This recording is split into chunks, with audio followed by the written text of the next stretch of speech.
There is a strange thing about life. Most people only live once, but some people live twice. The first life is given to them. The second life is created by them. The first life is built from circumstances, parents, environments, teachers, mistakes, pain, fear, and opinions of other people. The second life begins the day a person decides, I'm no longer being controlled by the first one.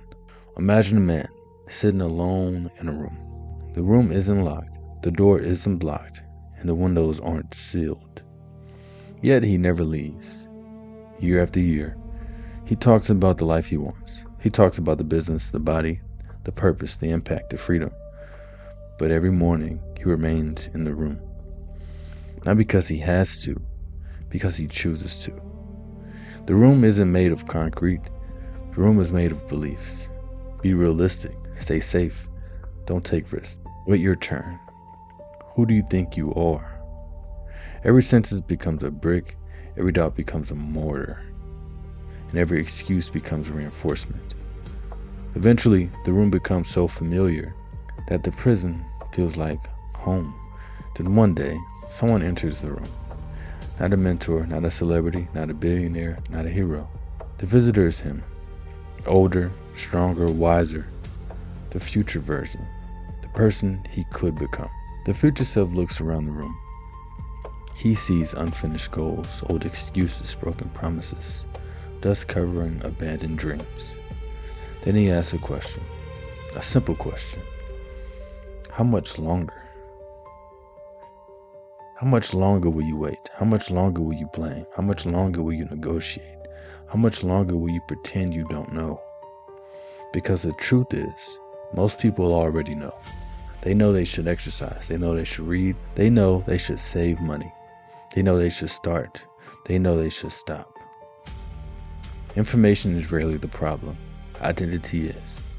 The future self points towards a bridge outside the room, a bridge stretching into the horizon, a bridge between who you are and who you could become. The man looks at it and immediately begins making excuses. What if I fail? What if people judge me? What if it doesn't work?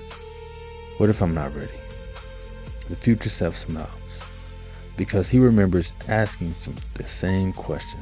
Then the future self says something unexpected. The bridge never asked you to be ready. The bridge only asked you to walk. One step, then another, then another. No certainty, movement. As the man approaches the bridge, he notices a backpack on his shoulders. Heavy, painfully heavy. Inside are stones. Each one has a name. Fear, regret, failure, doubt, embarrassment, comparison.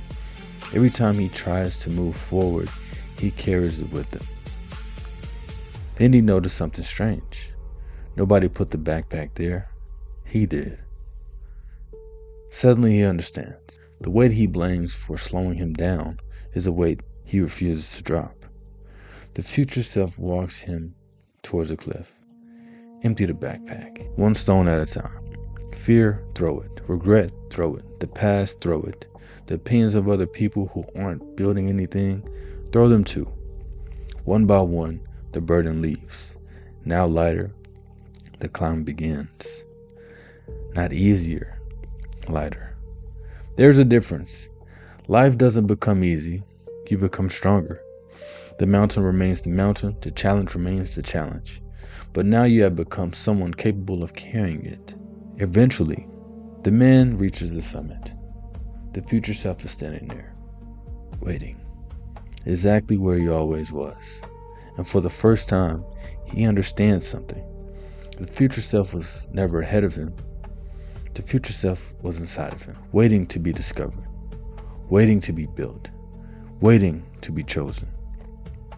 This is where the second life begins. Now when circumstances change, when identity changes.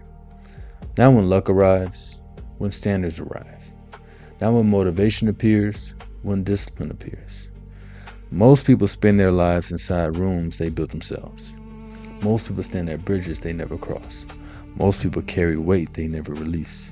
Most people meet the future version of themselves only in regret. Don't be most people. Open the door, cross cross the bridge, empty the backpack, climb the mountain, become the person waiting at the summit. Because your future isn't missing. Your future is waiting. The art of self. I release what no longer serves me. I cross the bridge. I trust the process. I stop negotiating with fear. I empty the backpack. I climb the mountain. I honor my future self. I create my second life. I become who I said I would become. My future is waiting.